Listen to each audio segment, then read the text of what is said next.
Okay, in today's lesson we're going to draw the angry man again, but this time using the grid method. So you'll need your ruler, and in this case I'm going to do it next to your old picture. And you're going to draw a horizontal line 21 centimeters across your page. It's going to be a 21 centimeter square. So then you're going to try and do one line up now, 21 centimeters up from that bottom line, as you know, keep it as parallel as you possible. But here's the tip. When you do the next one on the opposite side, just measure 21 up. That's giving you a guideline for your next measurement and line. So go to the top of that second line you drew, measuring 21 across, but join it up with that dot. And that now means that that line will be parallel with the bottom line. And you should find that when you come to draw the line down, it's also 21. So you've drawn a perfect 21 by 21 square. Next thing we're going to do is break it into a grid. So we're going to divide it by 3, so we can divide it by 7 and another 7. So 7, you make a mark at 7, make a mark at 14, and you're fine. And then very lightly join these lines down. Remember, with a grid, the grid isn't part of the drawing, it's a guideline to help you. So ultimately, you don't want the viewer to see it. In this case, I'll make it more obvious so that you can see it to learn. But when you are actually doing this for a real life drawing, you'd want this line so faint that nobody else can see it apart from you. So again, drawing the lines down, and 7 and then 14. Do it on both on the same side and then join them up very lightly. Please do it on both sides though, because if you don't, your line will go wonky. Here's our subject, the angry man with the grid on. Have this in front of you at all times. Now I'm looking here at the side of his head, and it comes about halfway along, and the top of his head comes halfway along that cube bizarrely, even though it kind of bends out at a weird angle, then goes down in a straight line. It's a very odd side of his head. You don't notice it until you're really looking at it, but it's very odd. It's almost like one straight line at a diagonal angle and then another straight line at a diagonal angle.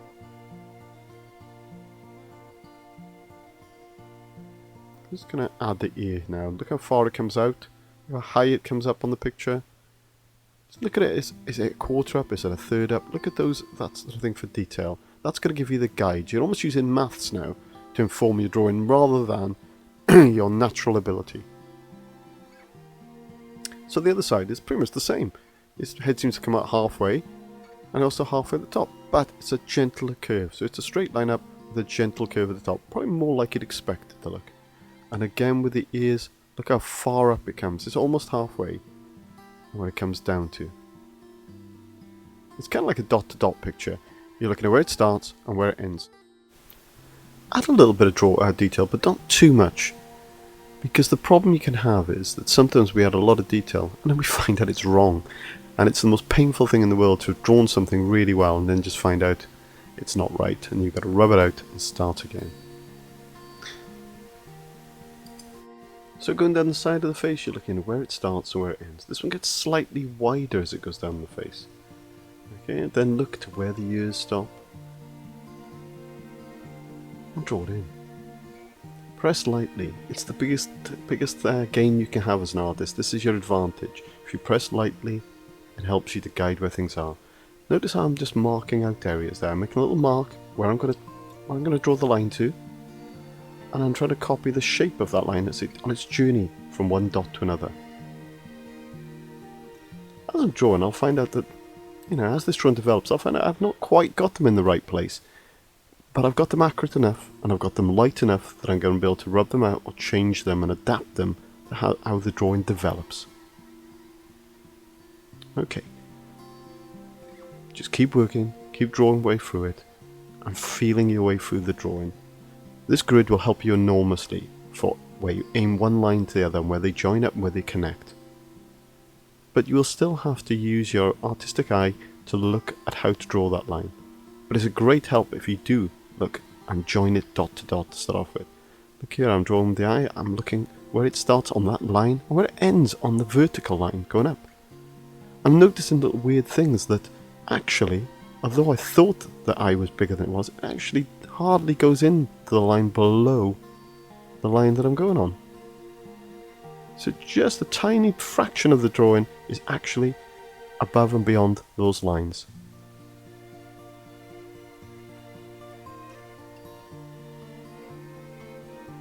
And when I've got it drawn in, I can add little details like the eyelid.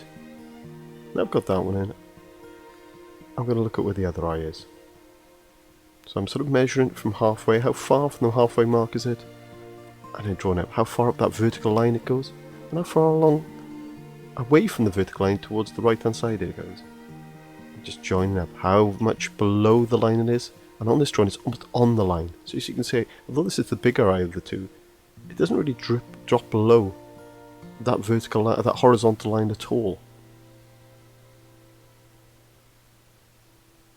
It's just a matter then of following, looking where the iris is on the eye, how much of it you can see. I'm just going to give a little indication of the pupil there. It's not clear on the picture, but I can see the dot of white where the reflection is, and I'm going to just guess. Later on the picture will have drawn over it, but it's just for me to kind of have an idea in my head. And now, from those points, I can work out where the eyebrow goes. So I can see that it's about halfway up the line, halfway up the vertical line on that one, and I lightly draw in a guideline. And when I'm happy about it, I draw in the bottom of it. I'm looking at the shape, and I'm looking how it develops compared to the rest of it.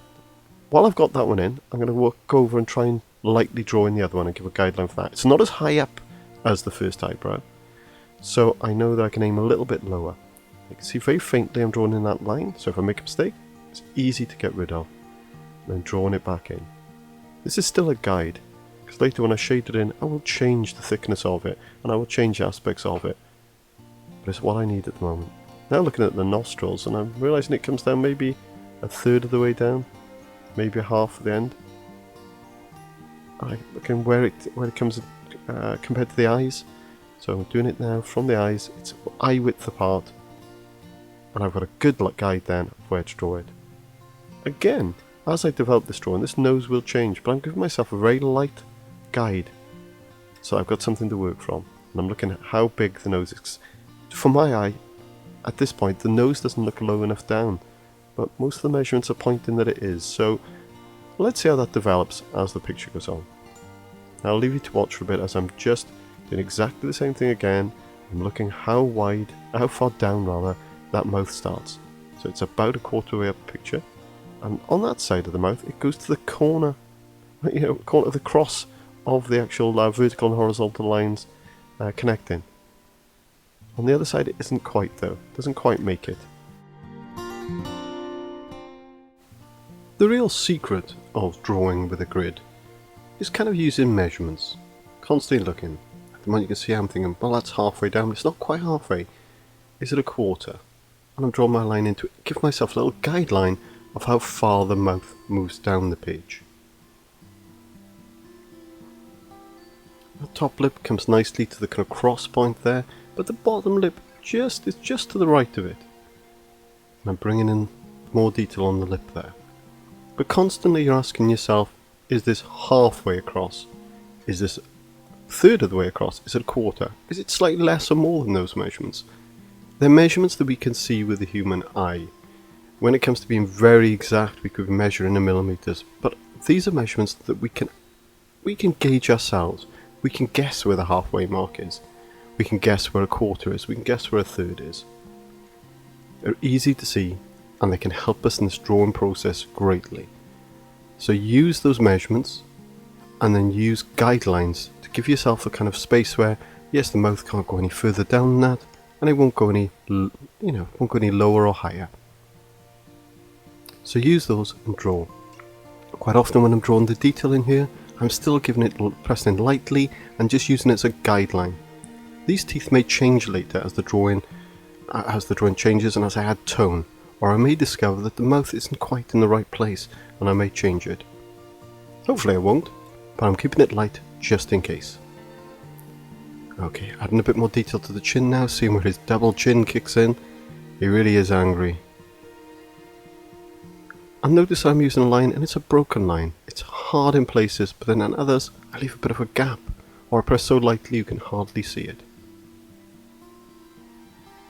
I like these areas of creases around his mouth as well. When I first looked at them I thought it was one line going down, but as I'm drawing them, you can see on that side it's two lines, one severely diagonal and one just slightly off vertical. And the same on the other side, it's a kind of diagonal line going down, and then another lighter diagonal line going to the side of it. So, key is look, measure, then draw. You don't need a ruler for this measuring, not after you've drawn the grid, you just need to use your eye.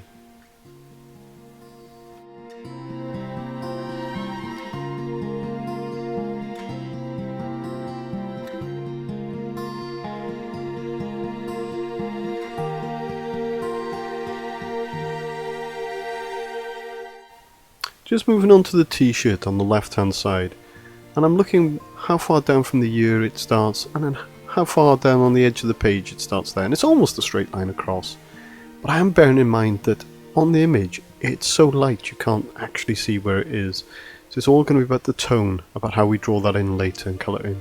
So I'm just doing the guidelines now and drawing where I see the main creases appear on the picture. If I do some wrong, just rub it out. I think these are some smudge marks I'm getting rid of now.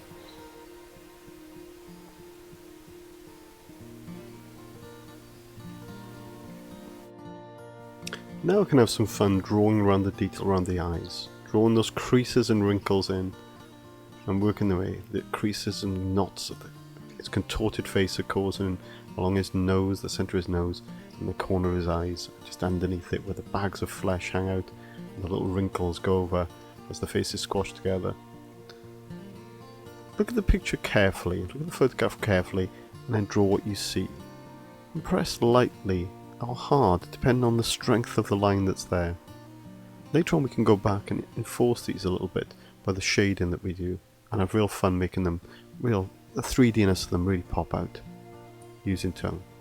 The paper's back, so we're doing some tone now. Remember, using this piece of paper can stop you smudging your picture. Just rest it down on the paper where your arm is going to be pressing down, and then just move it around, and it'll avoid an awful lot of smudging. Notice, as with the freehand drawing, we're putting tone all over it and then building it up. So I've given it a general tone all over the face, leaving some highlights, and I'm putting in some of the darker areas, and working that tone around the nose to make it look more three-dimensional and more to get more depth. The darker it is, the further back it's gone, or the more in shadow it is. And the lighter it is, the closer it is to the light source. And that's how we create that three-dimensional effect. See, I'm a bit more confident now, so I'm blocking in the eyebrows, again making them imperfect so they look more like hairs and eyebrows than just a line on paper. Working into the eye here, leaving a tiny dot, and the whites of the eyes, I put a little bit of tone over them so they don't stand out too much, make them more realistic.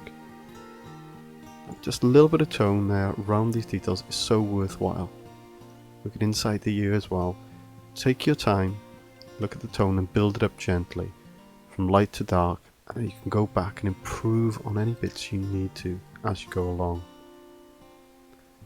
Just enjoy the little bit of detail around the eyes.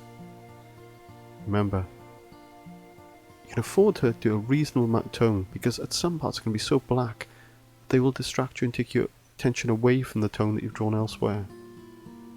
My favourite bit is when I've drawn the lines for the eyes, and I'm just adding a little bit of tone to make that three-dimensional, that ripple of skin push out. Inside the ears, that most of the ears can be dark because it's further back. I enjoyed also doing inside the mouth here, doing the dark tone, but later I'll return and add even darker bits. And with the teeth there, I can just add a little bit of detail but gentle tone. No lines to show where the teeth are, just adding a little bit of tone to indicate that there's a gap or something between each of the teeth. But I'm not drawing a linear line, I'm using tone for that. Just going to continue shading now.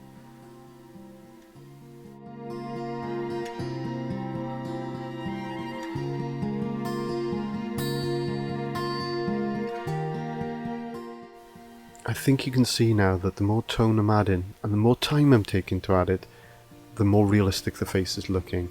The way the nose now looks like it's sticking out from underneath the lip, and how the teeth are sort of receding back a little bit.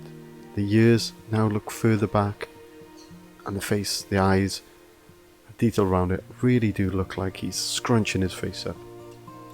These small tonal details are what make the picture work. So take your time and really make an effort to to look for them.